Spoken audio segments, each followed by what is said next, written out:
And we're back. Oh, shit. Hello, everyone. Hello, greetings and salutations. Hola. This is What the YA. Yeah, just really inclusive. Guten Tag. I learned how to say please in Russian this week, but I forgot. I was also told they don't actually say please. Well, there you go. You don't need to know. Very Russian thing. So, yeah. Yeah, How is everyone doing? Great. Ready for this. Yeah, so ready. All right. Well, should we just get into it since we're having the awkward starting pause feelings? Yes. Okay. I So, don't have time for your announcements. I'm busy. let's see. So, YouTube is freaking out. Settle As per down. usual. Settle down. It's okay. Did it freeze? What is happening? Looks fine to me. Okay. Whatever. So we're going to Technical be fun. talking about some angel stories that we've read Yeah. in the past. Fallen angels. Fallen angels. Specifically, fallen angels. And, you know, comparing, contrasting, Hush Hush and Fallen. Mm-hmm. So, initial feelings? I don't feel like they're the worst. They're pretty down there, but I don't think they were the worst. Not the YA worst? books.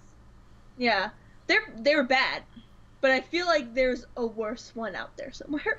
I feel like, I mean, there might be, but when it comes to fallen angels, Yeah, how they're many, like, books are actually written about them in the YA genre? not many.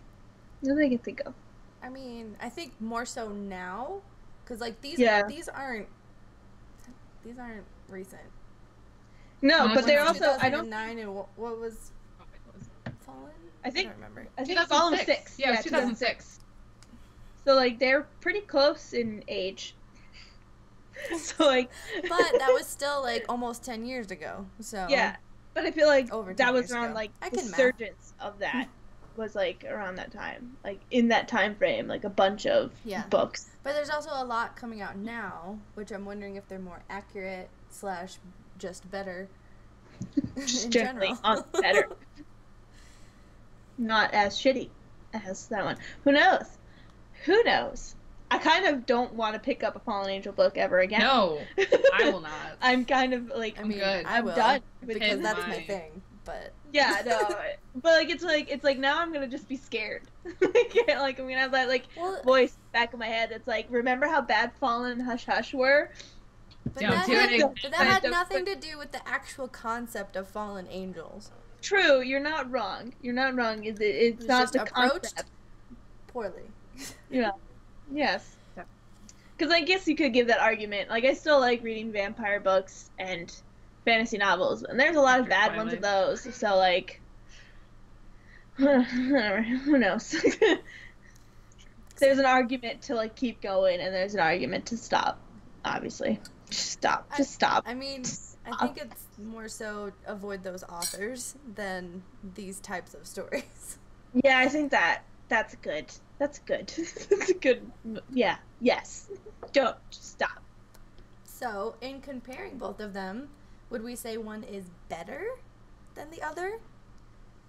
I think if I had to choose, I personally enjoyed Fallen more because there was a little bit more to it than Hush Hush had.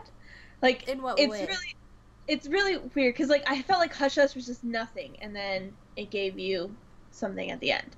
And then Fallen, at least like it's set up because like we talked about it, like it set up something at the beginning that you're interested in.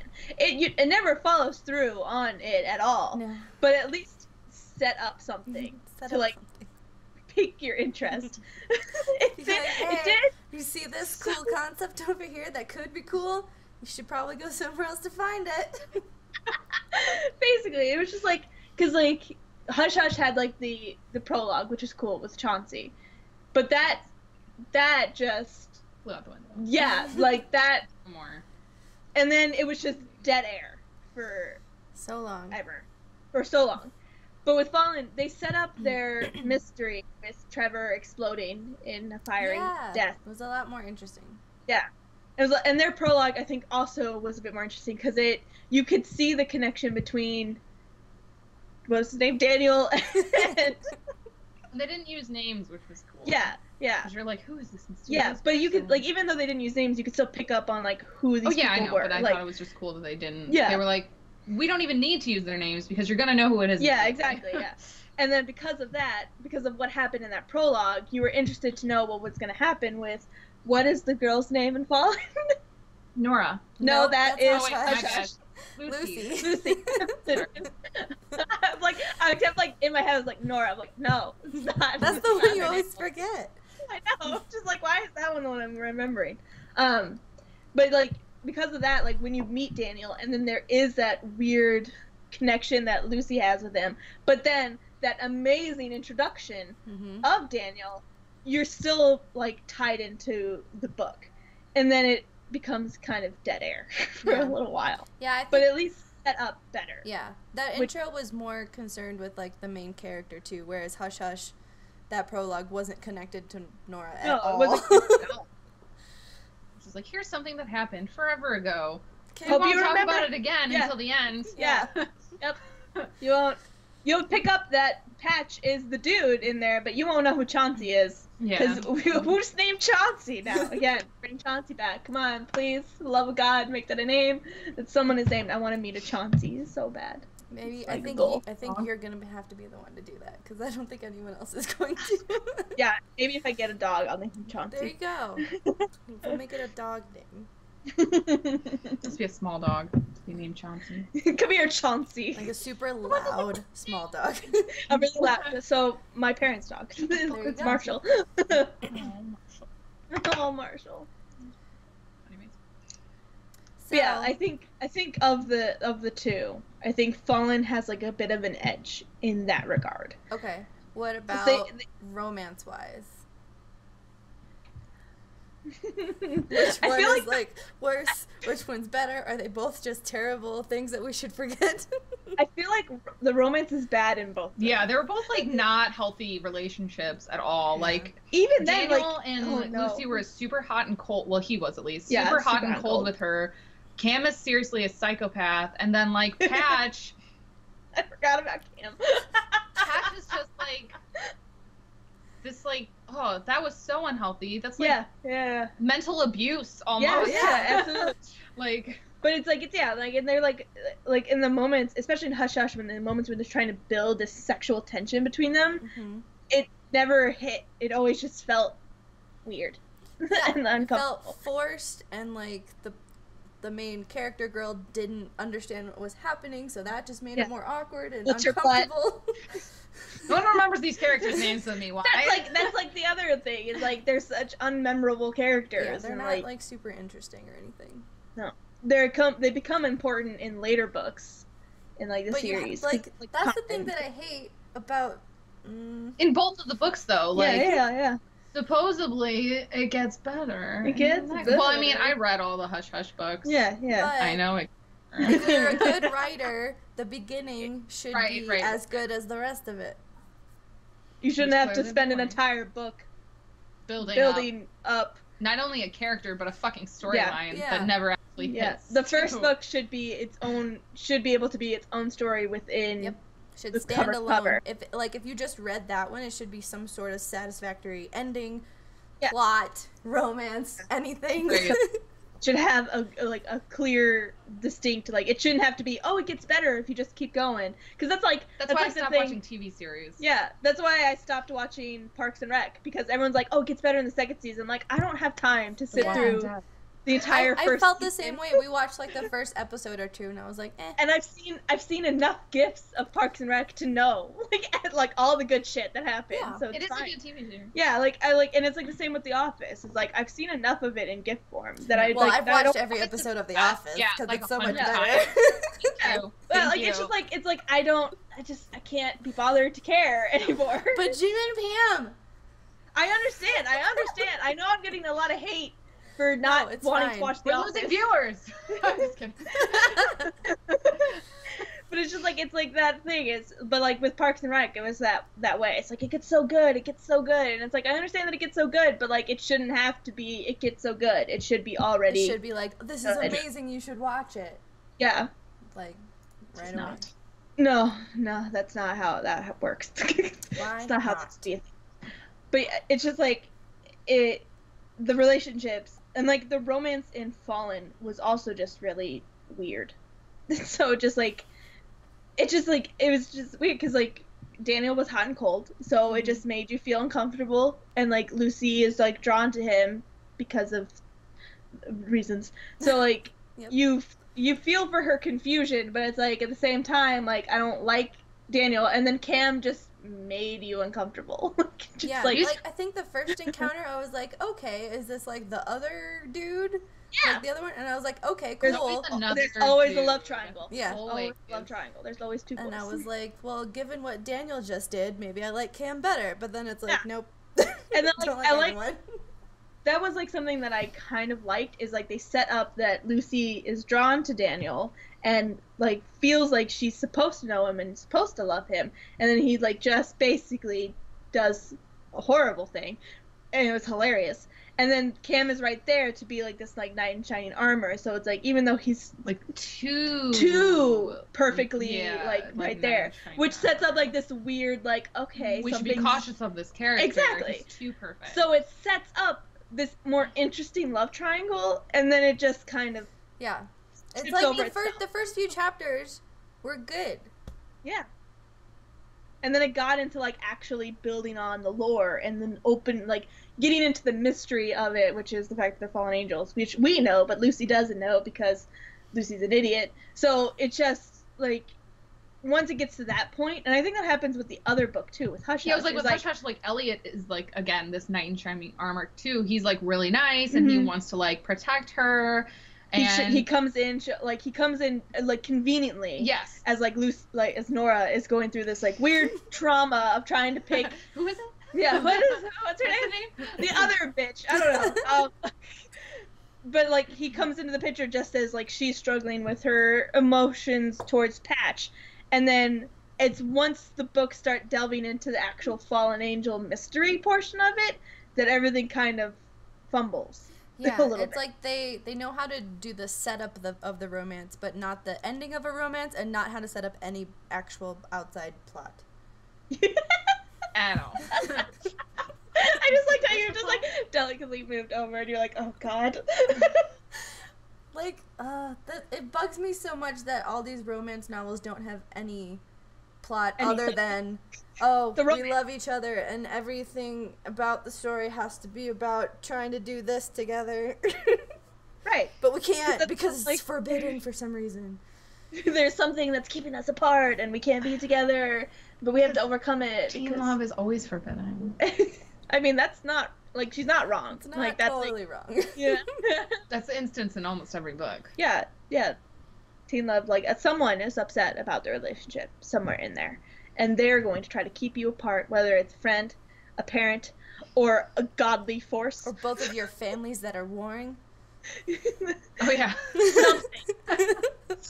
Something is gonna keep you apart, and like I guess like it's probably like a metaphor for like, you know, like how relationships are, like you have to get over the hard stuff to like and like love each other every day, but like there's more to life than just being in love. Not if you're a teenager. I mean, that you're also not wrong. The strongest emotion that you can experience when you're in your most emotionally vulnerable place in life. Yeah, like so. It's like I struggle so much with like teens and relationships now, and I don't know. I think it's because I'm an adult, and when I see teens in a relationship and they talk about them being in love, I'm like, you don't know shit, son. You're like a little baby. But like this is also coming from me, who had 3 relationships when I was in high school. None of which lasted very long, but like it's just like I don't ever want to go back to when I was a teenager and experiencing like puberty and life and just everything, and then also like have this other person also experiencing that like try to love me. You're trying to like do this thing together, but you're so not ready to do this thing together. You're still trying to understand the changes your body's making and like towards your future, and like no, it was just like it's such a bad time to be in love. That's an interesting thing. Like with a lot of these books, the girl is going through that, but the guy is like older. He's fine. He's cool. Or he has like the memory of being older or something. All that stuff. He's so mature. So he's not even going through all of that. Yeah, he is not dealing with only trauma. The main girl is. You know what? I want a young adult book. Yeah, it was like how many young adult books though are in the perspective of the male? Not very many. In but this scenario. This scenario, not many. That was one of my questions. So there we go. Because like I would love to see a young adult book where the guy is Simon versus the Homo sapien agenda. Yeah, this book is so good. I haven't read it yet. It's so good. I'm just saying it's definitely. You need to read it because we need to see Love, Simon. I know I need to read it. You need to. That's why I borrowed it from you like 3 weeks ago. I know. Haven't touched it. Because I want to see it with you. So like I'm waiting. We could just watch it first and I'll read it later. Okay, that's fine. As long as you're okay with that. That's fine. Okay. We're just making plans. Don't worry about us. It's not like we're trying to do a podcast here. You guys aren't invited. Bye. No, it's just like I love books that like have, especially young adult books that like focus on romance, where the boy is the point of view, because it's so. And I hate to say this, but it's so much more interesting. Because like the constant for a lot of female point of view like young adult books is they're very nothing characters. They're just always confused. Yes. And awkward. And because clumsy. they're not complete yet until they have a boy there to love them. So dumb. Yeah. Exactly. Which is like it's awful. It's absolutely awful, and like more people should write like actual humans instead of like this dumbed down versions of them. Well, that's what I'm wondering with like the more current books, if there is more to it now because of the whole movement we have and maybe just feminism in general. But I haven't read any like recent teen books. Yeah, neither have actually. Now that I think about it, most of you read Turtles All the Way Down? Oh yeah, Turtles All the Way Down was the most recent one, and that one was amazing. It was really good because there's like a subtle romance in the book. It's never at any point like the main focus, because the main focus of the book is for Ava. Yeah, that's her name. For Ava, is she has anxiety, and her dad recently died, and she's dealing with all that, and she's got a whole lot of issues that she's dealing with. And she has a very particular type of anxiety where she thinks that anything she puts into her body that she doesn't know particularly about can kill her at any point in time. Because there could be some sort of bacteria or some sort of chemical or some sort of thing that could hurt you. It's like it's a very common like form of anxiety, actually. That's what I'm wondering. Maybe that's what I have. Yeah, because like the very first or used to have. The very first chapter of Turtles All the Way Down is her describing how like if she puts this in her mouth, the potential bacteria that could be on it, what it could potentially do to her body, and her arguing with herself about like the chances of this are whatever percentage, blah blah blah, super low and unlikely, but then she's just like, but what if it does happen? I'm gonna be that 1%. Yeah, exactly. This is when it happens right now. I don't think you were even introduced to a boy until like I think the second or third chapter. Good. And even then, it's because the boy, his dad is missing, and if they find him, there's like a mystery in it that like a rich dad is missing, and there's a reward if you find him. So they like are like kind of going down there to see if maybe they can get some money out of this. And so like the entire focus is not about the romance or anything at all.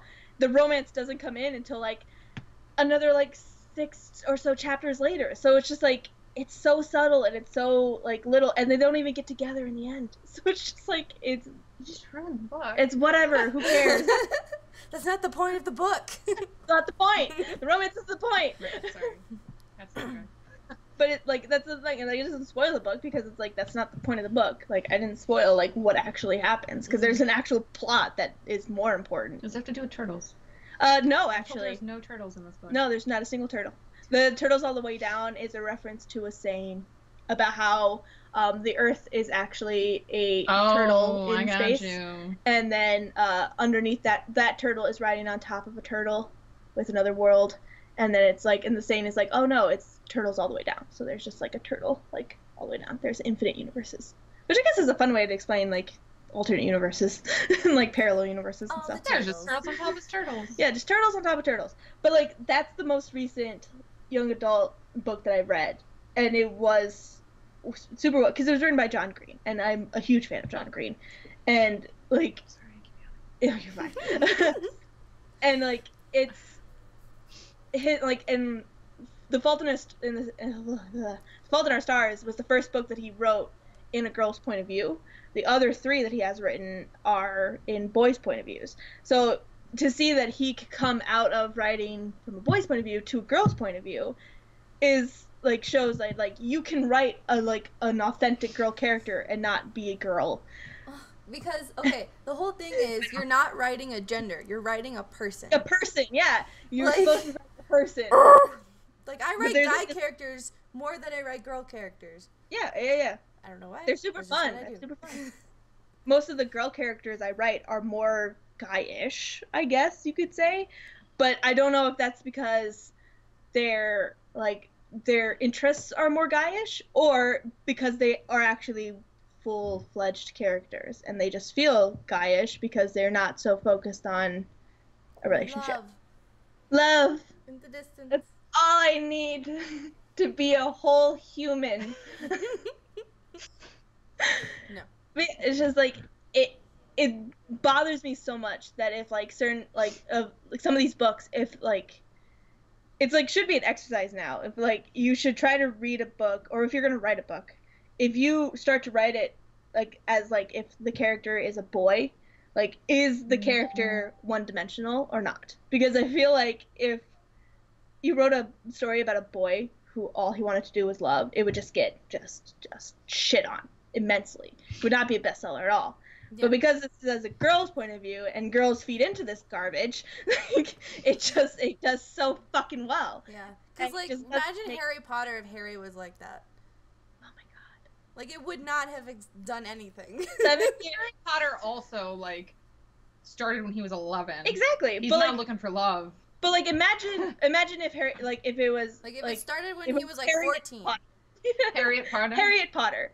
And like imagine if it was written by like one of these authors. Like even though he was only 11, I guarantee there was going to be at one point like a potential boy in there somewhere that turned into like a crush that they would have, and then that crush has to develop or something. And like you can kind of see that with Ron and Hermione. Ron clearly has a crush on Hermione from the start. And, like, you see that, but it's so in the background because it's Harry's story. Yeah, that they're 11. And they're 11. They're 11. Oh, my God. It's like whenever you see, like, you watch a Disney movie now, and then, like, that scene in Little Mermaid where Ariel's like, I'm 16, I can do what I want. I'm like, oh, you're 16? No, go to your room. Fucking sea witch, bitch. Like, go to do your homework? I don't know. Do anything else? She wanted legs so she could spread them. That's all she wanted. I like the Little Mermaid, but she how? I mean, if that's what you need in your life, I guess. I love that. She got legs so she could spread them. That's amazing. Anyway. I mean, that's true, because in The Little Mermaid 2, they have a kid, so, like, immediately. Yep. There's a 3. Yeah, the 3 wasn't good. I never watched the second one wasn't bad, but it wasn't great. But then you can say that about any fucking Disney sequel. Disney sequels aren't good. Except for Aladdin 3, The King of Thieves. That one was okay. Fucking good.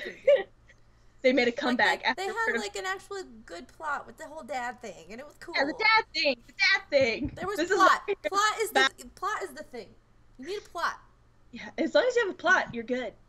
And like, but if we're gonna talk about Aladdin, Return of the Jafar, they had an interesting plot. It was just bad. Was he talking about Book Boyfriend? Yeah, no, exactly. We've moved on to Aladdin. Done talking about book boyfriends. We're gonna talk about Aladdin. It's recently become like it's on Broadway right now. It's very topical. So yeah. Anyway, sorry. Are there any books like in this specific genre, maybe not angel, but like paranormal, where it is a guy and the girl is the paranormal one. These books are technically in romance. They're technically romance. Whatever. Paranormal, romance, paranormal, whatever. Is there one in the guy's point of view? Where the girl is like the vampire or the angel. Ooh. Only if they're written as like a parody of the other one.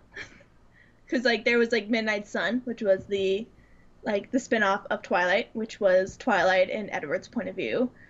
There's Darker, which is 50 Shades of Grey, but with in Christian Grey's point of view.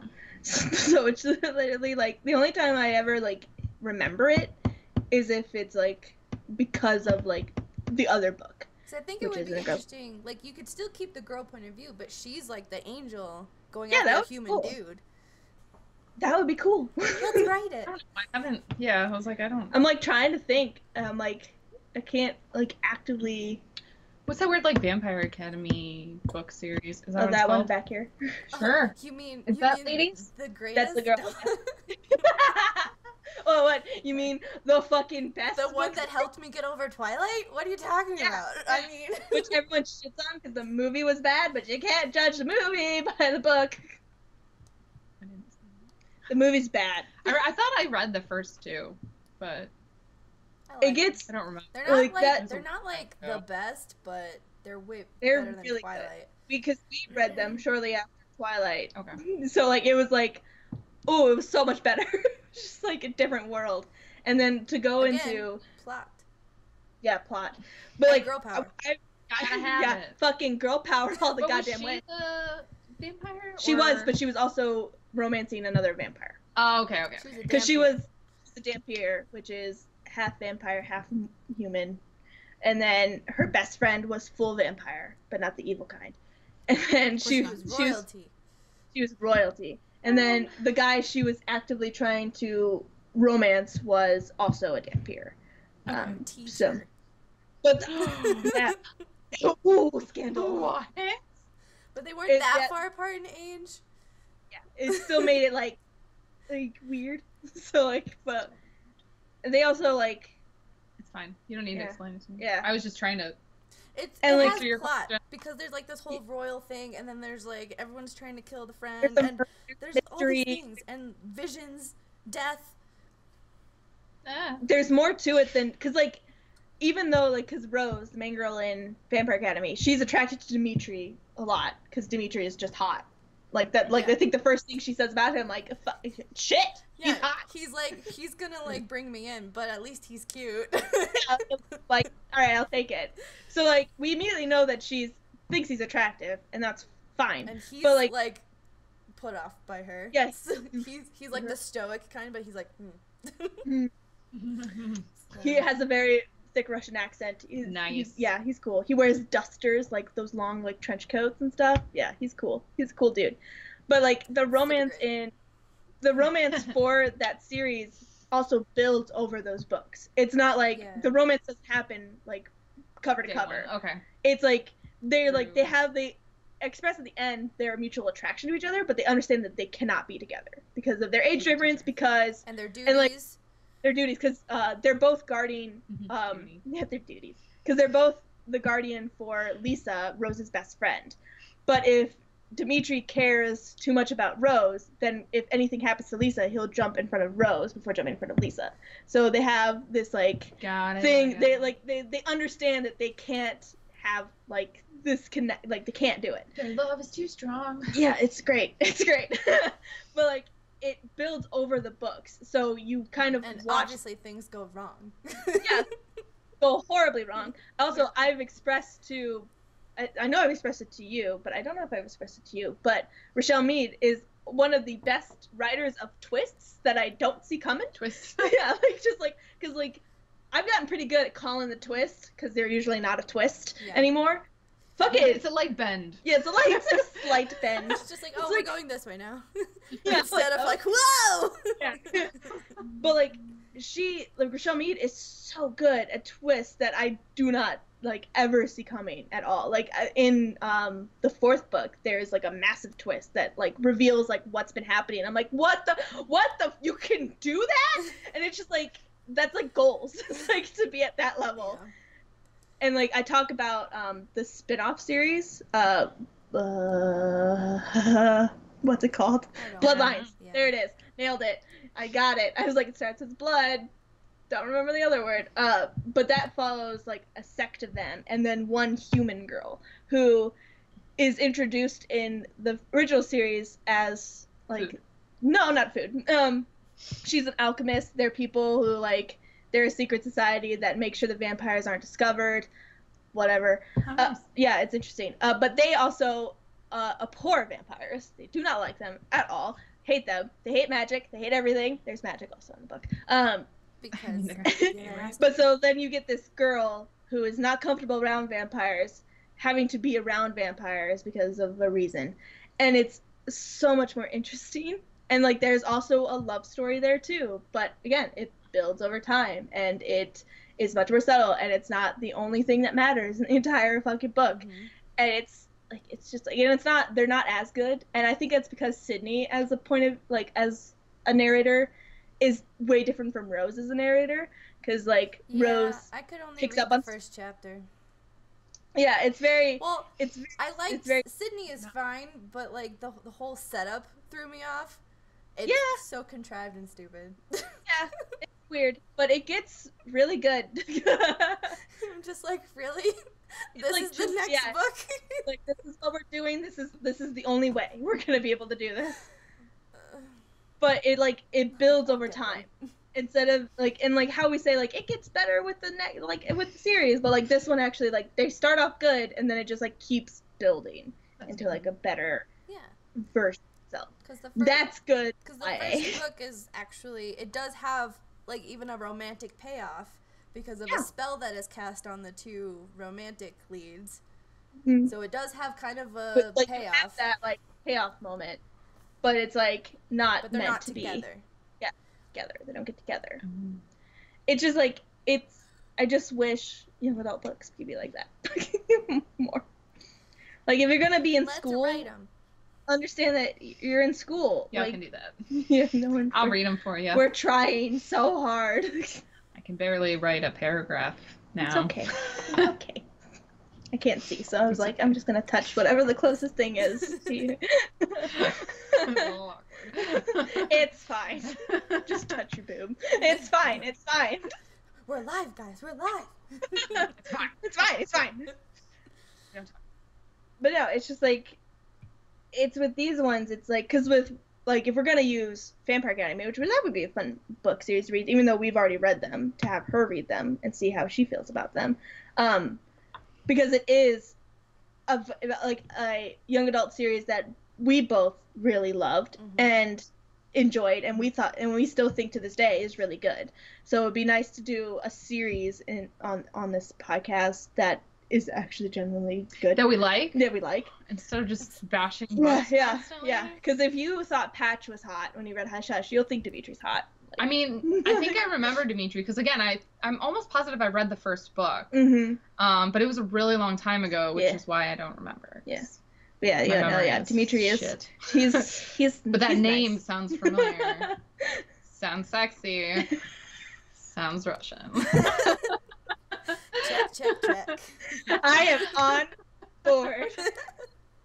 And he's not creepy or anything. He's just great. Sweet. He's just like my cup of tea. He's got his funny moments because he's like not because he's so like serious really funny. And he reads like his little Western books. He's like a full-fledged character. He's not just like a piece of meat for you to see. She's like, "What are you reading?" He's like, "Oh, just a Western novel." Like, what? Who are you? This is not the book we're supposed to be talking about at all. Well, I mean, we're talking about book boyfriend, so true. Dimitri is a great book boyfriend. Yeah, book boyfriend. So why? Why is Dimitri a good book boyfriend versus Patch, Daniel, Cam? All of them. Numero uno, he's not creepy. Well, at least he becomes creepy. He does do, like, I don't know when it is, but he does do the thing where, like, I think it's later on, when he does the whole kind of stalking and overprotective. Yeah, there's like a moment where that happens. There's a reason. Yeah, there's a reason behind it. And then he becomes evil. And then that becomes like... Because it's vampires. It's vampires. And it's a vampire story. Everyone has to copy Buffy. It's fine. It's fine. Buffy set the bar. It did. It really did. Again, we should do another podcast, like completely separate, where we watch an episode of Buffy and then we discuss it because she's never seen Buffy. I've seen Buffy. All right, no, but you haven't seen it with us. I've not seen all of it. Yeah, no. I've seen the first couple seasons. I've never seen Angel. Oh, Angel's so good. We should do it. We should totally fucking do it. It would be great. Got people hating me now that you said that I don't. No. I didn't say that you didn't like Buffy. My mom made me stop watching it because of lesbians. Aww. That's so sad. I like it, though. So you got pretty far. Sorry, Mom. Yeah, you got pretty far, yeah. Yeah, see? I just didn't But we finish should it. Watch the good seasons. Yeah, you watched 2 the and good 3. They're just so cheesy. It's It's like yeah. cheesy, but like they're so cheesy. They're just full It of like cheese. the cheese is what makes it good. Looking back, because like as it gets better, Giles is great. Giles is my favorite. Everyone's favorite. But no, as it gets better, they actually acknowledge the cheese in the earlier seasons. What? Yeah, it's great. It's really great. That is fun. So they know. They absolutely know like how awful it was at the beginning, and they understand. So they're gonna utilize that. So we should do that with Buffy and Angel and Supernatural. There we go. That's our podcast. Yeah, that Supernatural will be good, especially because I need to catch up on it too. So it'll be a reason. Just watch every single episode because there's 13 seasons now. Yeah, because why would we ever stop? Look, let's stop planning a podcast on a podcast. Do this after the show, guys. Yeah, we'll talk about this later. But no, like, if we're talking about like why Dimitri was a good book boyfriend, I think it's because like he wasn't needed to make Rose the character that she was, because like a lot of the time already that person. Yeah, she was already this badass character. Yeah, and then when she had her like defining moment in book 2, when she has her like defining moment, I don't want to spoil it for someone, but when she has her defining moment, Dimitri wasn't even there. She did that on her own. She managed to do that, and so like it's never about like she needs him. It's that like they're supposed to be working together. They're already like, because they're both supposed to be guardians for Lisa, so they're already like have this camaraderie that they built up. So you don't even really feel the romance starting like until like they actually start acknowledging that they're attracted to each other. But they feel more so like they're comrades and they don't need each other to be actual people. Yeah. And then when they are together, for the brief time that they are together,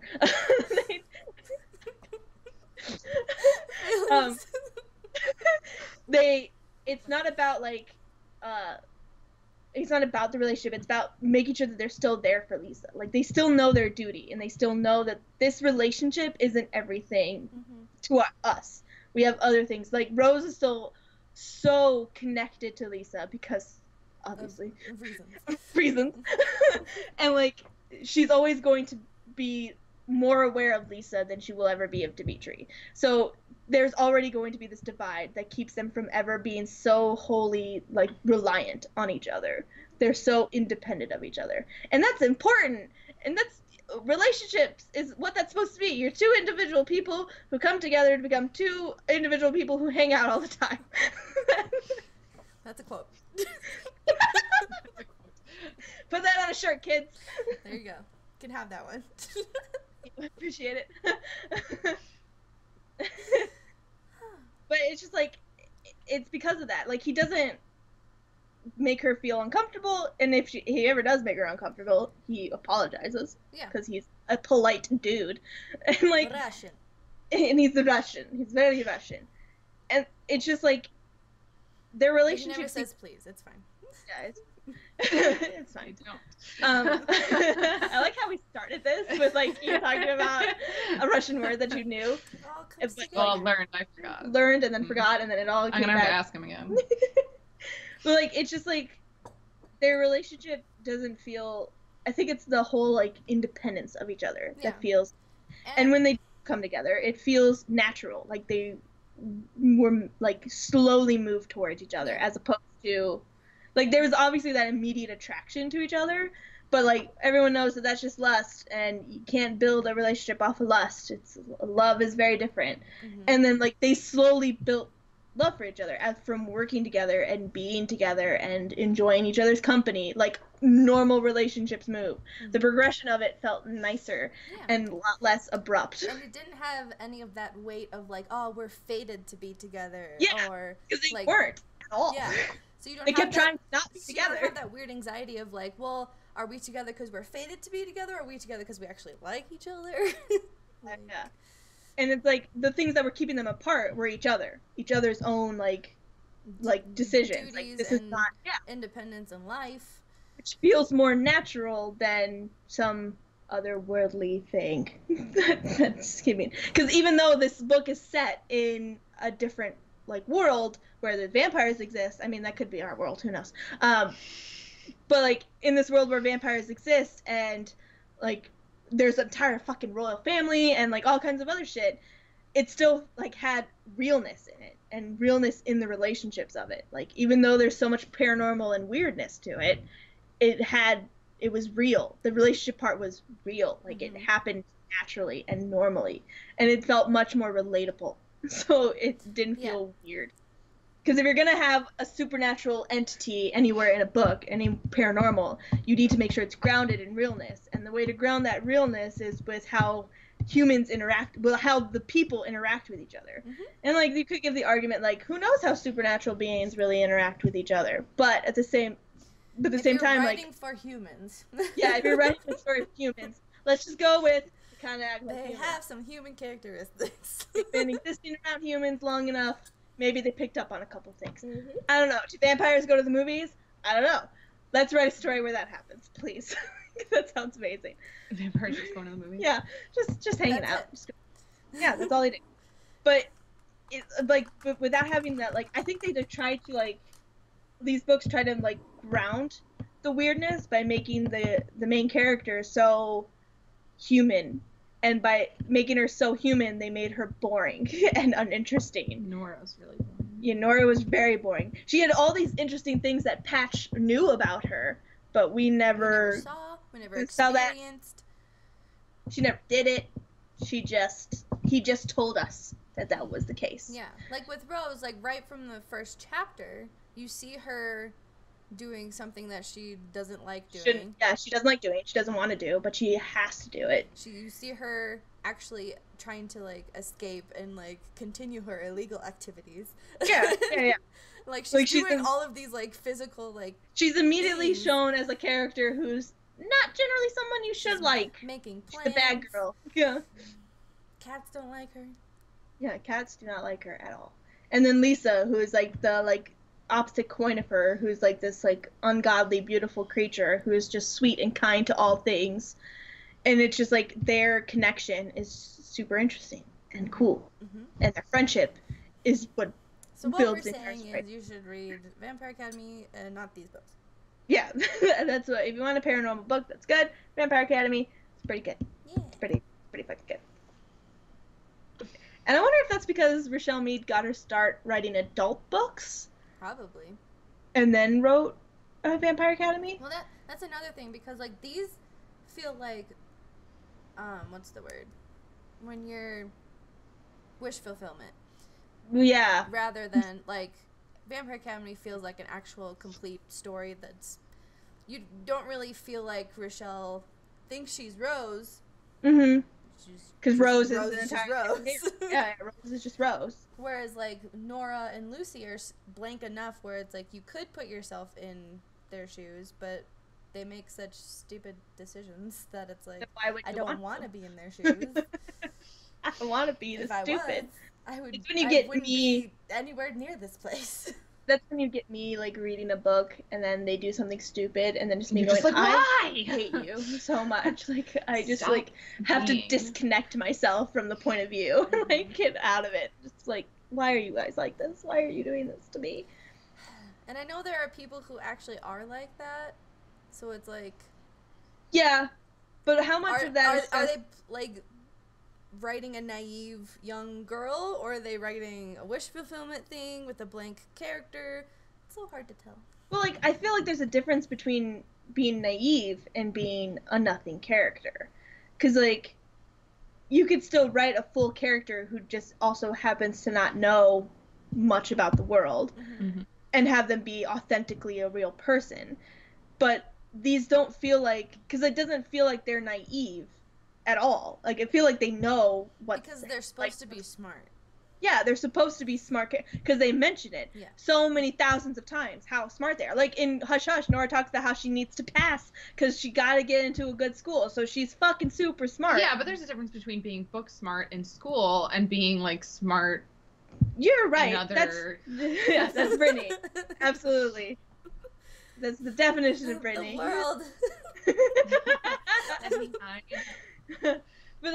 But still, like, their thinking doesn't show that they're naive about stuff. Well, like, both of the characters in these books, like, they had never, like, mentioned they had been in previous relationships. Yeah. Besides, obviously, when she attempted to kiss a boy and he fucking exploded. Yeah.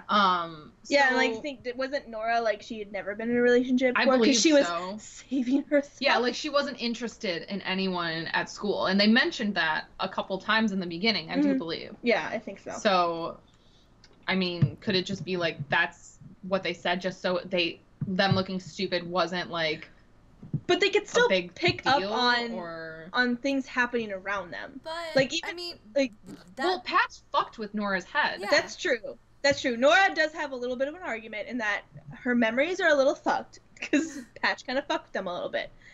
But, and with Lucy, she's just drawn to him because fate, and, like, she's meant to be. Yeah, it was, like, the natural pull of, I don't know, fucking fate, whatever it God is. Like, did a thing. I don't know. Every 17 years I do the same shit. It's not my fault. It's fate.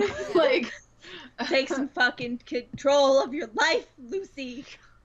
I can't help it. Every 17 years I explode. Right. Dang it. Oopsies again. God damn it. But it's just like, it doesn't feel like they're naive in that sense, though. It doesn't feel like they're naive in it does, like, they're naive in, like, maybe romance and sex and stuff like that, but it doesn't feel like they're naive to the world and to their surroundings. Nora has a little bit of a give, because, like, she had two people actively fucking with her perception of what was actually going on. Right.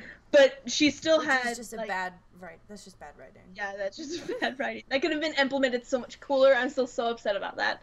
But it's still, like, that would have been cooler in a TV show or, like, a movie. That would have been way cooler. Yeah, something visual happening. Mm-hmm. But Lucy, I don't think, has any fucking, like, excuse. Like, she, like, even, she may have grown up and, like, you know, went to private school or whatever, but she's still aware of the world and aware of what's going on around it. And she can see that things are kind of weird. And, like, they're just choosing to ignore it. True. Which some people do. A lot of people do. I was having this same conversation about Breaking Bad earlier today, how Skylar is just the worst person, and that's what she does. She, like, learns what's happening, and she ignores it, and, like, goes and, like, sleeps with another man. That makes sense. I mean, if I found out my husband was selling meth on the streets, I would go sleep with another man. But, like, that's not a solution, though. It is in her head. That doesn't help the situation. No, absolutely not. It just made things so much worse. Oh my god, I hate her so much. I, like, watched, like, a video where, like, it was talking about, like, actors who got death threats because of what their characters did, and the actress who played Skylar, she got so many death threats. Was Cersei one of them? I think so. I can't remember. But I remember Skylar because she deleted all of her social media. She moved because they found out her address. Oh, that's so scary. Yeah. And, like, they were like, I'm not... sure she's a wonderful woman. Like, I just don't like her character. It looks like she's a really good actress. Yeah, right? like, she's like, fucking she got good. so into character, people believed it. I think it wasn't Cersei. I think it was Joffrey, the kid who plays Joffrey. Oh, was he one of them? Yeah, I think. Well, I know that the lady who plays Cersei, at one point in time, she said, like, she was at some sort of signing and someone came up to her and, like, tried to spit on her or something and she's like, well, at least I know I played my character well enough that people hate me because of it. And, like, she was like, whatever. it's like, yeah, like I'll take getting spit on over death threats to my house. Totally. But yeah, like it's just like, it's like I feel so bad for them, but it's like good job, I guess. You're doing great. You're doing Proud what of you want to do. I wish you weren't getting death threats, but like good on you for playing a character really well to the point where like you can't tell the difference between your character and yourself. So I guess that's good. So scary. I don't know. Yeah, definitely. It's terrifying. That happens to authors too. Like, ugh. I know, yeah. Now I just never want to write anything. Just don't put anything out in the world. Just don't do anything. Don't leave your house. Lock the door. Anonymously. Anonymously. That's anonymously. I'm an anonymity. Close enough. Get on. No, it's like yeah. There's like ignorance to the world and like, but I don't know. I feel like I do not forgive their writing because their writing is.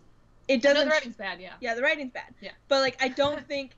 I think because it's bad, you can feasibly like give the argument that they're not just ignoring the world around them; they're just written bad, just bad characters who are supposed to be smart and are supposed to be understanding, but they're using the fact that it's in their point of view and keeping like that, using that like keeping stuff ignorance. From their reader, yeah.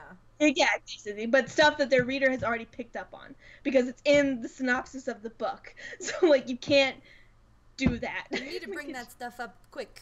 Yeah, like it's and like, but like, I guess there's a way to like write a character who's naive and doesn't understand what's actually happening without making your reader feel like an idiot. And like, I guess you like don't reveal stuff. to the reader or the character. Synopsis is different. The front of your book doesn't involve an angel in any way, shape, or form. Like there's ways to write a naive character. Waiting so long. Oh my god. For the whole angel thing to even pop up in both books. Mm-hmm. But we already knew that it was a thing. Like, look at the cover. Nora, look at your cover. Nora, did you look at your book? Look at him. Are you kidding me?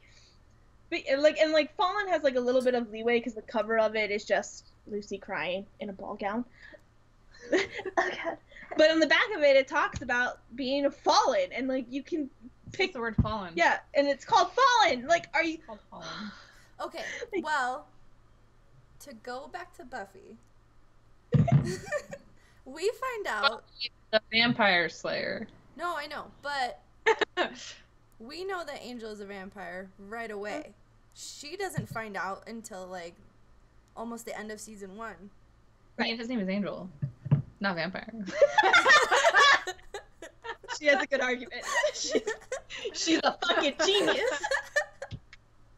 She gets it. That's the best. Well, his name's Angel, so you know you can't fault him for that. She got some confusion there, you know, like she's not dumb. What? You're my favorite person. Oh my god. But no, that's true. But like, I feel like it like still like the episode still didn't like leave out information to us because obviously it's a TV show, so that sometimes they would just follow Angel and like he would do. It was until season 2. Yeah, it was until season 2. I mean, everyone does. He's so sexy. He comes back. He appears in Angel every for a while. Really? Oh, it's so good. It's so good. Such a dick. Yeah. He becomes good for a little bit. Kind of. He's still kind of good. He's still himself. Yeah, still very much himself, but he kind of was good. He kind of was good. But like, yeah, like I feel like that even though like Buffy didn't know that he was a vampire, it didn't like necessarily make that information like it didn't try to. Oh god. I'm sorry, I'm dying. I don't know because the episode still felt like we weren't being they weren't trying to hide it from us. It was just like because they were still showing it to us. Yeah. And we were still able to follow, like, we would see Angel do stuff sometimes, and, like, he would appear every now and then. But, like, it's understandable that Buffy wouldn't know right away that he was a vampire. But, like, it didn't feel like we were, like, we were losing information. I think it's because, like, even though Buffy follows Buffy, it still goes out and you still get information. Mm-hmm. When you have a point of view where you're reading from someone else's point of view and you're getting the information that they get as they get it in, if your reader knows more information before the fucking, like, narrator does, it's going to be like pulling teeth, like trying to, like, get them to understand, because that's where you get me screaming at the book, like, how do you not fucking get this? How did you not pick up on this?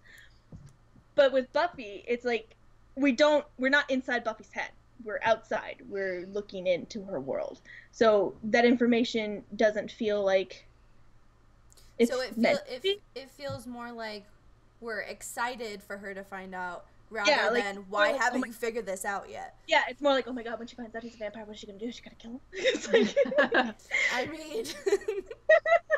I mean, yeah. Yes. But, like, it's like, my heart. But it's like, that's the cool thing there. It's like, oh, but, like, I think that sets up because Buffy, we know that Buffy is a vampire slayer, and we see her kill a bunch of vampires before she even meets Angel. So, like, we know that she's a badass and she can do it. But, like, it's more interesting because we know that that's what she's supposed to do, and then we meet Angel, who we know is a vampire, but she doesn't know, and she's starting this relationship. So then it becomes much more of a tension of, like, what's going to happen when she finds out. Yeah. Because at some point, she's going to find out. Now I'm trying to remember when you actually know, because it's not... I know, like, it's not the first 2 episodes. Yeah. He's just this weird, random pale guy that shows up. Yeah, he's cool. He's fine. When I've watched the first episode of Buffy and I see baby David Boreanaz, I'm like, you're so tiny. It's like, you learn how to act later. It's fine. Yeah, it's fine. You're gonna be good. You're gonna get on a new show. It's gonna be called Bones. You're gonna be great. I fucking love Bones. Like, he's so, like, his spiked hair, and he's like, baby David, he's so small, he's so skinny, and I'm like, look at you. And he's trying to be all coy. Yeah. He's like, oh god, they're coming for the harvest, and she's like, who are you? Trying to act against that. Poor David. I know. Oh my god, but you could say that about every single one of the people in that show. It's like, it's gonna get better for you, I promise. Except Sarah Michelle Gellar, she was awesome. Yeah, Sarah, she fucking killed it. But she'd been acting for forever. What? She had already been acting for forever, so. Yeah. And, like, it's, like, the same with, like, Allison Hannigan. It's like, look at you, you're so awkward and strange. You're gonna become, like, fucking... Look at How I Met Your Mother. Yeah, you're gonna fucking just kill it in life. You're gonna marry, Alexis, who you meet on the show. So, like, that's cool. You're gonna have, like, a bunch of beautiful kids together. I'm so happy for you. Let's just make this a Buffy podcast now. And anytime Wesley shows up, I'm just like, oh, Wesley, I'm so happy for you. Yeah. Well, Buffy is, like, for us, it's like a lexicon to base, like, a lot of stuff on, because it did teen romance and teen paranormal really well. So it's a TV show, it's not a book. I know, but it's still, like, it's still writing, it was still written. Yeah. So it's, like, I read the scripts all the time. I'm obsessed. Yeah.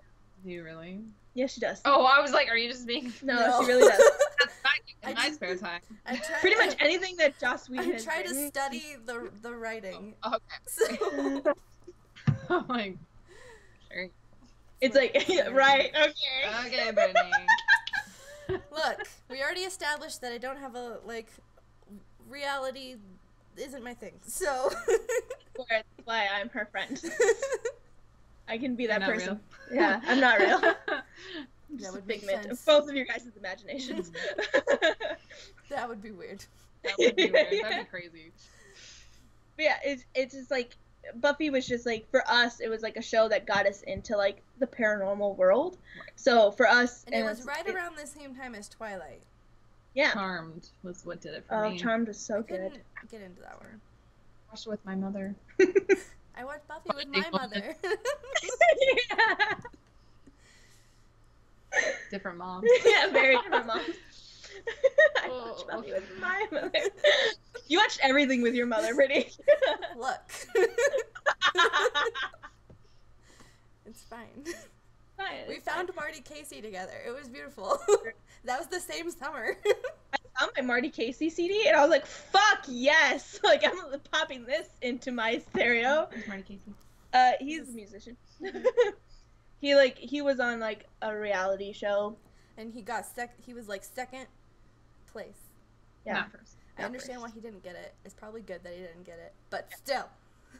He's really dope. He's a really cool dude, and he has really cool music. He's so. basically Vane in my book series. Yeah, in a book series that Brittany and I wrote many years ago, that now has taken on a life of its own. We wrote a character, and then we saw Marty Casey, and it was like, that's who it is. He is the character. It's like him and Spike mixed together. Yeah, that was that character. So it was just like, wow, okay, the world has spoken. But yeah, it's just like it hits a lot of good points for how to write in general, but like how to write teen girls. Okay. Powerful teen girls.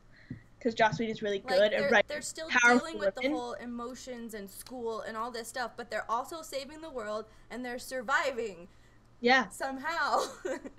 We don't know how. It's like, it can be done. That's the cool bit. Is like, I want to see how they're dealing with all this shit while having to like study for finals. And being a cheerleader. Yeah, because that's all Buffy wants to do. She just wants to be a cheerleader. Right. And running for prom queen and... It's just like she wants boyfriends, she wants to go to prom, and she wants to do like all this stuff, but she has to save the world. Why was I chosen? Yeah, that's like most of the first season is her like complaining, dealing with that. Yeah, a lot of complaining and Giles being like, no, cookies for you. Stop it, just stop it. Yeah, but like, yeah, no cookies. But yeah, it like did it really well. And like that's I think how you write paranormal and supernatural books is like you have to have that, if you're gonna have them in like a school, you need to have that groundness in reality of they have finals, like, and because that's in they were Vampire Academy. Were there any like studying scenes? Yeah. No, like there's only 2 teachers in all of fall. 2 teachers. Oh yeah. 3-hour classes. She did mention once she was supposed to be studying. Yeah, she was supposed to do something Daniel stuff. Yeah. I'm gonna stalk this guy instead. Yeah, and then for Nora, the only class we see is the biology class. The biology class should not be a biology class. It should not be a biology. And like most of the stuff that they did in the biology class was just a way for Patch and Nora to touch each other. Just weird. Let me feel your pulse. Okay. That happened. Oh, good. But like it's like because that happens in Vampire Academy. You actually have them go to class. Like the vampires have a different sort of class system than like humans do because they're training to be guardians. But they have like interesting to have class scenes. But they also still have classes. They have like history of vampires or something, whatever. I can't remember all of them. Vampires. Yeah, something like that. But vampires, then like a history. Yeah. But then they also have like a finals moment, and like Rose has to go through like her final and like and pass and like to become a guardian. So there's like stress, like normal school related stress that happens, which is cool. And then also she's a vampire. Like it's interesting. And she's like trying to date her teacher on the LD. So like on the PL, and also like the queen of the vampires, her like grandson is like interested, or like great nephew. Yeah, nephew.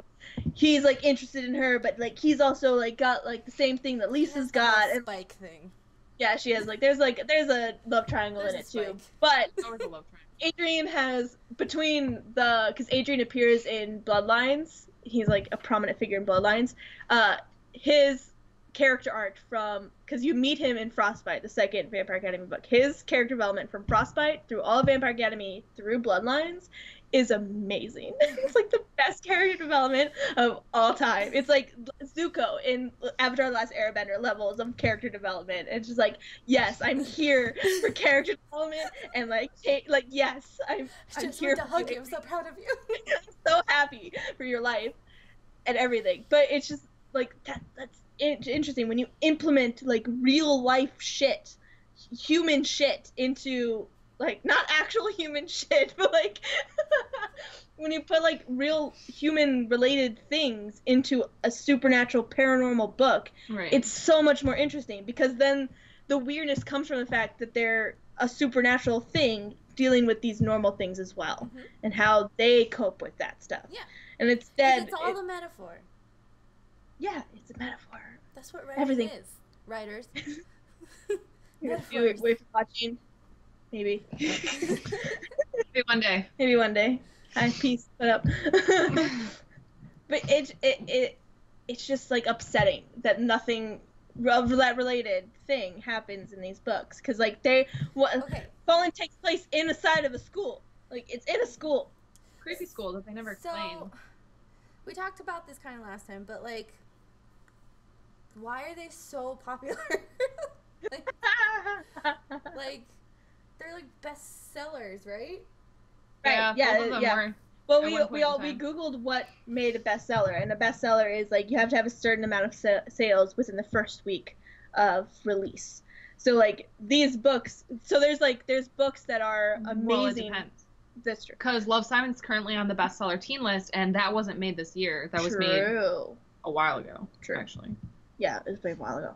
But there's like really amazing books that have never touched the bestseller list because they over time now. Yeah, it was over time. So a lot of times these books that are on the bestseller list are only bestsellers because they had good marketers.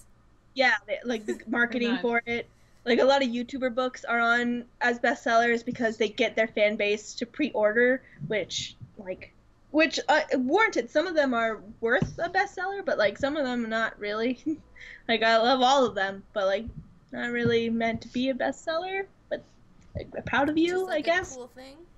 Yeah, I have this book, but it's just like, I can see, like, yeah, like, I think it's, like, the marketing tactic, or, like, when they're released, like, you can see the popularity trends, and they can kind of figure out, like, how, like, so, like, Fallen came out before Hush Hush, so, like, Fallen probably, like... That's really cool cover art. Yeah, like, cover art, like, looks cool.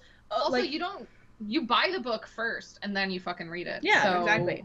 So, like, I think it's, like, it's a lot of, like, marketing, and like the way it's designed, and like the way the synopsis is written, and where it's placed in the bookstore, and like there's so many factors to it. And I got Hush Hush as a present, as well as the other two books of it. And again, the first time I read it, I really liked it because I was just reading it to read it. Yeah. And I was cool. Like, Patch is kind of hot. I mean, it's a weird like relationship they have, but he's kind of hot. I like bad boys. Like, why he's not? A Spaniard. Book boyfriend cool. done. But like the second time I was reading it, I was like, there's so many things wrong right now. Yeah. Like, Nora, get out now. Get out. This is bad. This is just bad. Yeah. It's like, yeah, like I think like it's very much like, it's just the way it looks. It looks exactly like a book that I, as a teenager, would have happily picked up. That's and, another thing. Like, teens, do they know what good writing is? How many? It depends on.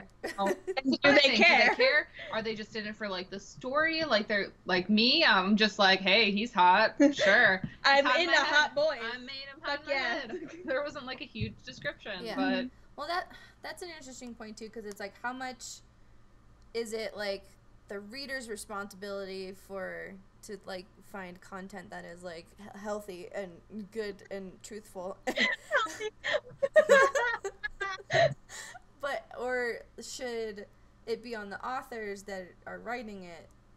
Like, should they try to strive for that, or is it okay if they write these wish fulfillment things and make a bunch of money off of it and possibly teach teens really bad lessons? Because, like, I feel like writers should be. Because, like, I feel like the amount of damage that it does to girls... It's, like, the same with, like, romance novels and teen... Or but romance, like, movies and teen romance. Are thinking about when they're writing a book? No, they're thinking, like, how am I going to make money off of this? I mean, true, but, like, I feel like... No offense, guys. I'm just saying, like... a lot of writers... I'm sorry, I didn't know. Not all writers, Julia. I'm just saying, like, there's some good... There's great people out there who are writing, and they want to... It's okay. I'm not trying to offend anyone. No, I feel like I feel like there are people out there who can write for money very easily, but I feel like the little fucking penguin thing is so cute. It's her go-to friend. Harold. Harold. His name is Harold. His name is Baja Pequeña. Oh yeah, that's right. I was like, Baja Pequeña. His name is fucking weird. Baja Pequeña. I remember that. That's a good time. Short, little. Yeah, no, I know what it means. That's why I'm confused. He's tiny. Look how small he is. And he's purple. He's short, little. Yeah, short, little. That's cool. But it's just like it's like the same with like romance movies and teen movies and stuff. Like, people get away with making a lot of fucking money off of putting like really garbage shit out in the world, and like a lot of people get away with doing that. But I feel like we should be calling them out for doing that and like it not being okay. Like, I feel like the damage that it does to like girls who are trying to like learn about themselves and learn about what they want in life, to like see these movies and read these books where all the girl gets is a boy and then suddenly her life is great. Right. It doesn't. Yeah, it's not good for male readers either. Like, exactly, you have to be like this super mature, hot and cold person to get the girl. Yeah. Right. And then also Super like creepy. you have to do these excessive romantic gestures, and a lot of girls don't like romantic gestures like that. Don't. Like, I enjoy like romance, but like, do not come to my work and like Ever. just don't do it. Don't make me uncomfortable in public. Great? Open a door for me. Yeah, I love that. Do That's my cool. dishes. Take out the garbage. That's romance. That's how I'm loved. Make me dinner. Oh god, I would love that. But like, it's just like it doesn't set up. I think that's why like relationships when you're younger are so fucked up, is because like the expectation is for them to be like this, and they're not going to be. And then it's not until Well, you get. I mean, it's not only books that are fucking up. Like, I mean, Just I've had this entire just pop culture in yeah, general. I was like Disney. Yeah, Disney does Disney that too. fucked everything for me. Yeah. And it's Why like, doesn't Aladdin have nipples? because they would have to be censored. Not important. Not important. But it's like, again, back to Aladdin. Aladdin's just in here for the long run in this podcast. But it's just like it shouldn't be the like, if you're making something to be consumed by people, you should feel responsible for how what people become, like, get a hold of that. And like, when they're you're censoring. No, it just means that you should. It's not what you want to write. I mean, it's not that you should censor yourself. It's just that you should understand how this could impact a child, like some. What if I don't care? Like, I could easily. Just playing devil's advocate, or Yeah, no. I care a lot. Yeah, she cares immensely. But she like, always if you're someone who's literally just writing, like, I don't know, something like one of these, it's just a wish fulfillment thing. You put it out into the world because, hey, someone liked it. Okay, cool. They put it up. Someone marketed it. Shades of Grey. Women think that's BDSM, and it's not. No, it's abuse. And people think that's fine because we wrote about it and we made movies about it, and I saw the movies, not gonna lie. But that's not what, like, that is. There was not trust in it. Even in the last one, spoiler alert, he totally abused, like... Yeah, every single thing. Yeah, he did her harm on purpose to get back at her for something, and she stopped him immediately, and she was like, that's not love. Yeah. She's like, that's abuse. And I mean, I'm glad that they, I was like, are you awake during your entire relationship, Anastasia? Like, you're... Yeah, because because like that was like a big backlash for 50 Shades Grey, was like, with the BDSM community, was that it didn't accurately show what BDSM is, which is, a lot of that, like, torture, like, is shit that happens, but there is also a lot of, like, pampering and, like, care afterwards. There's like a lot of cuddling. Yeah, like, and the fact that, like, Christian had an abusive background and that's what led him to this isn't, like, a good transition. That's not how you go into BDSM. Right. No, not at all. Like, he's clearly taking out some sort of, like, a problem. Yeah. On some frustrations. Relationships. Yeah. One. Because, like, and, like, I feel like if you're going to write about, like, especially about a community or, like, do your fucking research, research that shit. Like, but, like, but at the same time, like, I understand, like, it's easy to not care, and there's always the argument of, like, if you, like, your kids, like, it's not my responsibility what your kids read and what they find, but I do think that writing relationships like this isn't good for anybody. Like, it's not good for you, it's not good for, like, children or adults or anybody else who could read the book. Like, I don't understand why, like, it's okay to write these, like, non-existent characters and get away with it. It's unacceptable, because, like, especially when they're written by women, it just makes me so upset. It's like, is that how you feel, like, as a person? Well, like, probably. Truthfully, probably. But, like, that's even more upsetting. That the fact that, like, women often feel that way. Like, they're... So is it just a product of the times and when they wrote them? Because they wrote them way before they came out. True. Maybe. Potentially. But, like... Because, like, obviously they didn't come out, like, in this time where, like, we're moving forward in a great direction. Like, it can be, like, back then it would be traditionally published, it's, like, it could be 3 years after you give it to them. So they could have written it, like, in the 90s. True. But, like, there was still, like, I mean, Buffy came out in the 90s, which was, like, a very progressive, like, but it was a very progressive and feminist, woman empowerment. But, this like, bitch's gonna go get there was, even before then, and I think I can understand, like, they're marketing towards, like, the people of the time, and there weren't very many people, like, advocating for, like, strong female characters in... Yeah, the fact that, like, it even got picked up is, like, whoa. Is still amazing, yeah. But it's still, like, so I understand, like, potentially they wrote it at a time where, like, this was, like, the norm and, like, was, like, the constant. But there's still the argument of there still were strong female characters being written in other stuff. So, I don't know. It just doesn't feel like the best. Like, it still doesn't feel like they should be given a pass. So, teen authors, step up your game. Be better. Yeah, like, literally everything. Just, like, write a relationship that doesn't suck.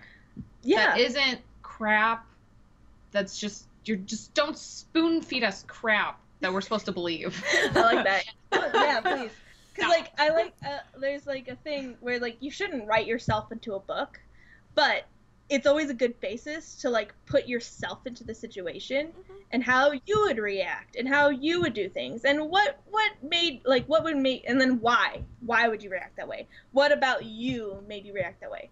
Okay, then your character doesn't have the same backstory as you do, but give them the same valid excuses and reasons. Like, if they are going to say yes to this thing, why? And, like, what about, like, if they're saying yes to doing this potentially bad thing or whatever, like, what is propelling them to do that? What about their backstory led them to this moment and, like, why build them making this choice? Yeah. So, like, if you put, like, and it's hard to write a full-fledged character. I get it. I understand. It's a lot easier to just be like, you only exist right here in this moment, so you don't need to know about anything else. But it also makes them less real and less of a person. So when you put yourself into it as a full-fledged person, it makes it ideally you're a full-fledged person. It makes it a little bit easier to, like, see, like, okay, maybe I need to add a little bit more to this character to make them a little bit more of an actual being than just something that exists only when you're reading this book. Because they've existed, technically, whatever the age are in that book, they've existed before that book. It just, you picked up the book when during this time. So they've had a life before that. What was it? And how did it shape them? How did it make them? Writing is work. Writing is hard, guys. It's something that we exist with every single time we sit down in front of our computers to do it. Minus you, yeah, it's fine. I don't have a computer. FYI. FYI. But it's just, like, it's just unacceptable to me. Because I've never related to any character I've read before. Because... And, like, this is because, and the only thing I have really to relate is I was a girl and I also kind of wanted a boyfriend. That's all I had. That's all I got. But, like, both me and you, Brittany, come from a background that is not written about very often, which is we moved around a lot. We didn't make a lot of friends. We were kind of pretty alone most of the time. Like, you had a bunch of sisters. I had one older brother. I didn't do much of anything. Just kind of whatever. And that kind of backstory isn't written at all. so ever. Working so on there's it. and like I always hated like books and movies that like made moving away from your friends this horrible thing, because it's just like, I've done that multiple times and you will deal with it. You just have to. You don't have a choice. You just kind of get over it. That doesn't mean that it's not a bad thing. It's but... not bad. It's just like at one point I just stopped liking them, because like, and I understood like where they were coming from, because like it's a lot of like teens who are like have to leave their friends for the first time and like they have to make new friends. It's like, listen, if I can make new friends every time I've moved, you will be able to just like give up making friends, because we're only gonna be here for a year, so who cares? Who cares? Yeah.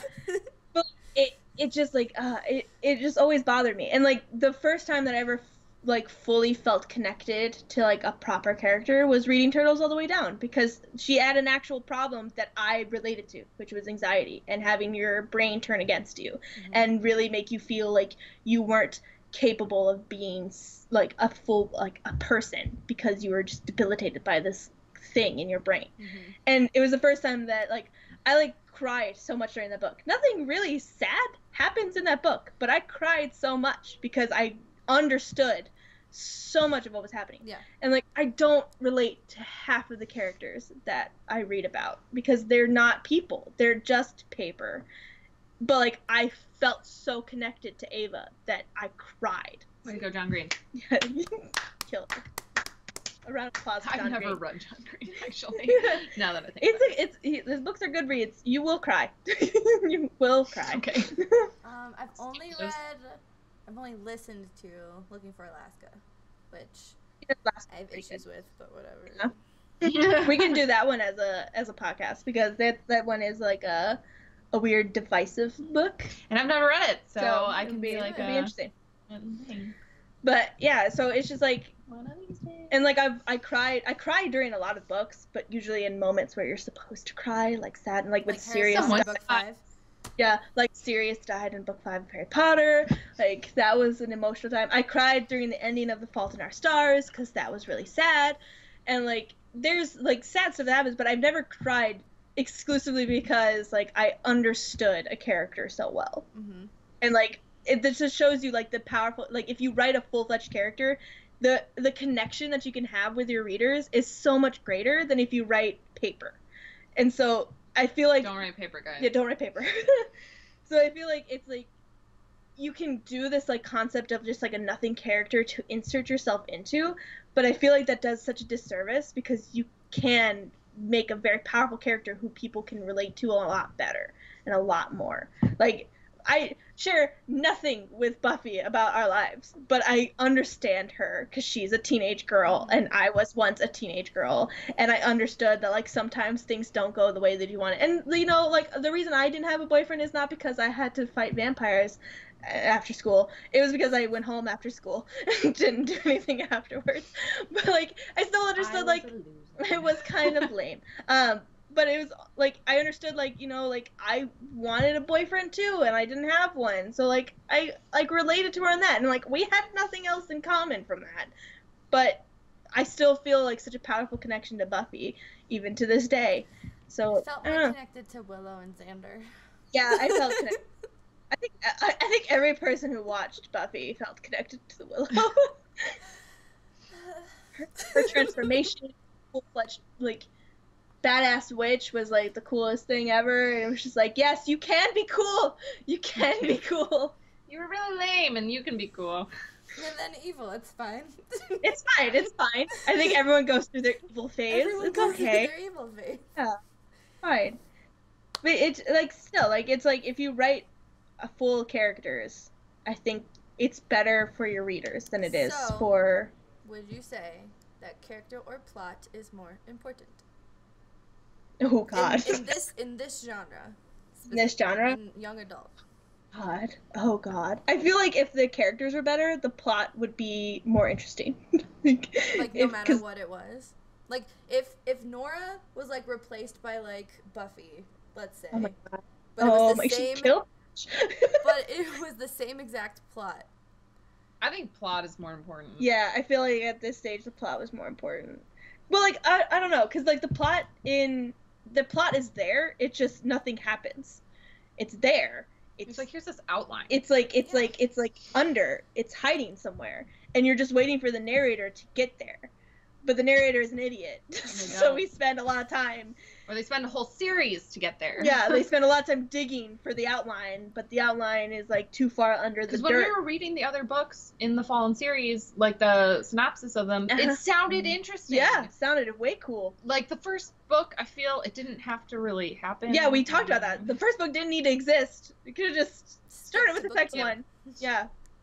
So like, I feel like the plot is there. It's there. But if we had a more strong character, it would show itself a lot sooner and be able to, like, maybe then if Lucy was replaced with a Buffy-esque sort of character, then maybe, like, we would have figured out about the Fallen Angels a lot earlier, and maybe we could have had part of what happens in book 2 in book 1, and then the plot would have been There would have only been 3 books instead of 4. Exactly, yeah, so, whatever, yeah.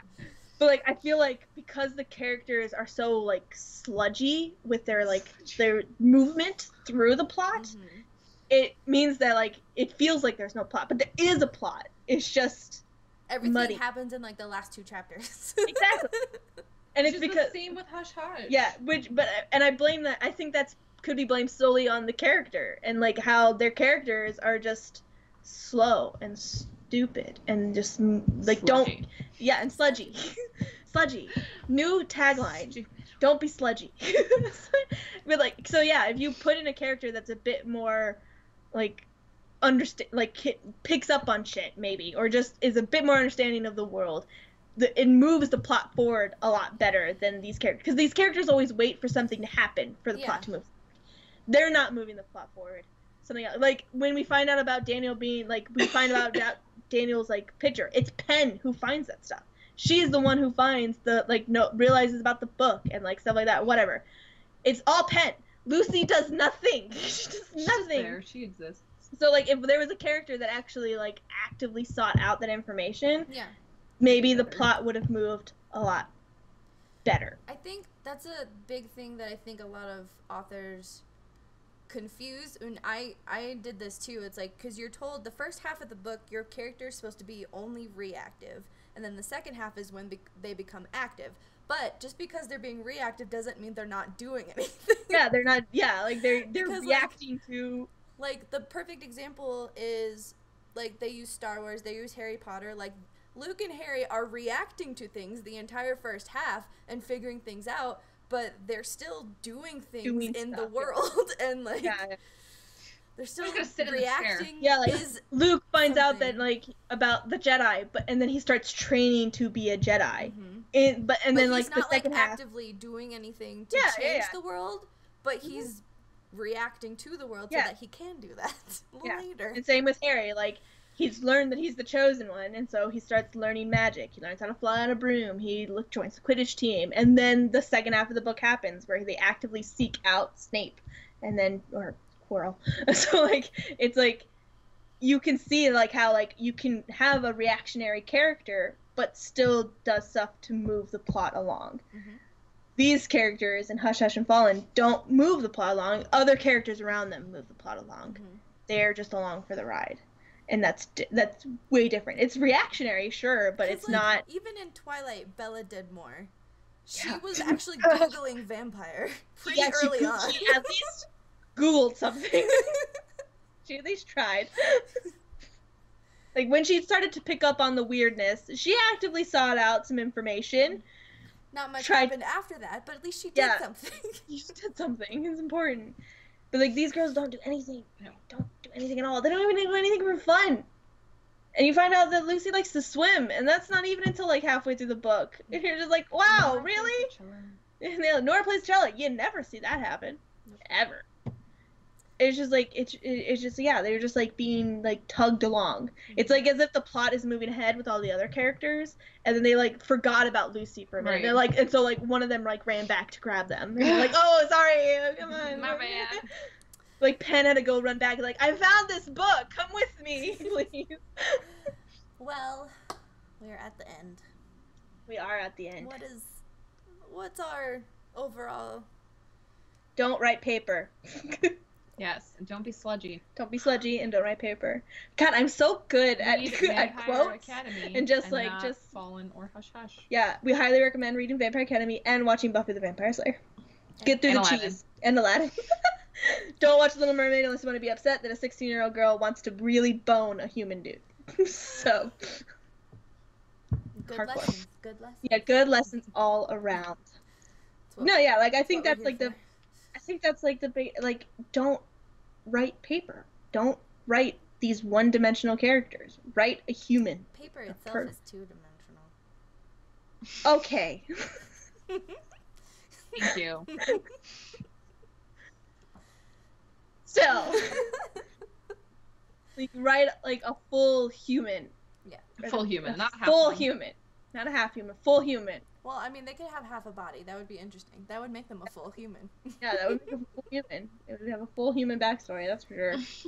And then just because then once you do that, it becomes easier to like move your plot along. So what we're saying is this is a writing advice podcast now. And yeah. That's what this is. Brittany, me and Brittany, we've been writing for too long. How long? It's okay. Too long. Writing for a lot. I read my old shit and I cringe like properly. It's not good, and you will get better at it. But oh my god, it's gonna suck. But if we could give you any advice, it's write a full character. Build a backstory before you even write like anything. Well, like take. I don't know. I feel like backstories are like a trap. But we can talk about this some other time. Well, like it's like I like the Tolkien approach to like creating a character is like they've existed. How many books did he actually write? I mean, not many. How many did he get done? This is true. But like, yeah, like if you want to like, don't build a world. Basically, it's gonna be there for a while. But like, it's like if you think about like your book is happening within a certain time frame of this person's life. Mm-hmm. So by that argument, you don't need to know their whole backstory though. Yeah, you don't need to know their, but you need to know what has shaped them up to this moment. Yeah. So those that you are the know only moments you need. Yeah, like if they've had anything big happen, what happened, like and then if they were in a car crash and their dad left them to die all of a sudden, and they were melted into their seat. That's a cool moment. Andrew Price. Okay, like, oh my god. Very like, Brittany, that hasn't happened to you. I know most of your life. I don't know. Do you know somebody? It's one of my characters. I'm very mad at him. Okay. Okay. All right. Okay. But yeah, like it's like for in Vampire Academy, Rose has this defining moment where like her entire family, except her mom and her dad, but she doesn't know who her dad is. She's by herself, but she's in a car accident with Lisa, and Lisa's entire family is killed. And Lisa's the only one left of her entire family. And Rose is the only one who comes out of it with Lisa. And that's it. Those are the only two survivors. And this shaped them for the rest of the series. Mm-hmm. And like that's like a big moment. And that happens before the books start. But even though that's happened, like that shapes them. So you need to know those big pivotal moments. Yeah. That change them and shape them and understand like how, like, and you need to know it going in, because then you can have them reference it and think about it and know about it. Otherwise, it's gonna just pop up out of nowhere, and then it's not gonna feel authentic. Or if you have a book that is similar to these, recognize that this is only draft 1, and you need to write 13 more. Yeah. So... edit your shit. Just always edit. Never expect the first time you write to be the best time, because it will not. Except that one time in class. That one time. Like, that's why in school you have rough drafts. Yeah. And then you get it revised, and then you do another one, and then you get it revised. Which we never did, because who has time for that? My first draft was my final draft. Yeah, usually. That's because I procrastinated up until... Yep. So I didn't have the My first draft was an outline. That had 3 bullet points. My first draft was an outline that they forced me to write. Right. And then I didn't look at it again. Before the no, I wouldn't even look at it when I needed to write. I'd be like, and just go. Here we go. All right, turn in 2 hours later. Here you go. Hopefully there's no mistakes, because I didn't proofread. Anyway, so those are the takeaways that we would say. I think if anything, is like the genre. If anything, we could take away that if your setup is good, you can reel some people in long enough for them to hope that maybe there's a payoff. But maybe you should make the whole thing good and just be a good writer. So, if you have to suffer between these two books, Fallen is the better option. You'll suffer, but you'll be happy about it. No, that's from Harry Potter. Okay, I was like, what? I was like, why are you putting this beautiful quote on something so garbagey? It's like the best quote of all time. So you're gonna suffer, but you're gonna be happy.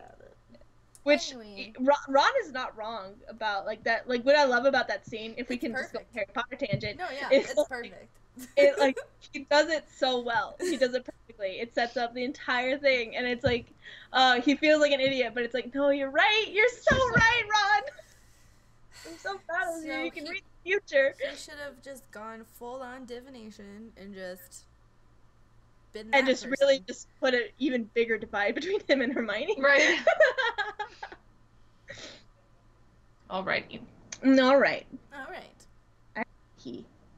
Okay, so this is us signing off. So that's how we're gonna go. I have to go to the bathroom, so gotta go. Before we go, April 14th, we're doing a podcast. We're gonna be talking about mystery in the YA realm, and then April 28th, we're gonna be doing another book podcast on Nancy Drew, Secret of the Old Clock. Is that what it's called? Yes. The Old Clock, I think it's just called. I think it's just called Nancy Drew and the Old Clock. Oh, cool. Maybe the video game is Secret of the Old Clock. Yeah, the video game is Secret of the Old Clock. Because it is the Old Clock. Because I remember Amazon searching Nancy Drew and the Secret of the Old Clock, and it was like Nancy Drew and the Old Clock. I'm like, yes, that one. And the Old Clock. Because if you search the Secret of the Old Clock, it'll come up. Yeah. It'll be there. We'll be reading that for some anniversary Nancy Drew funness. So join us then, April 14th, April 28th. Follow us on all of the socials that will come up in a second. And have a good day. Night. Bye. Spirit fingers. Spirit fingers. Spirit fingers till the end. Keep going because I forgot I closed something. Keep going. Keep going. Okay.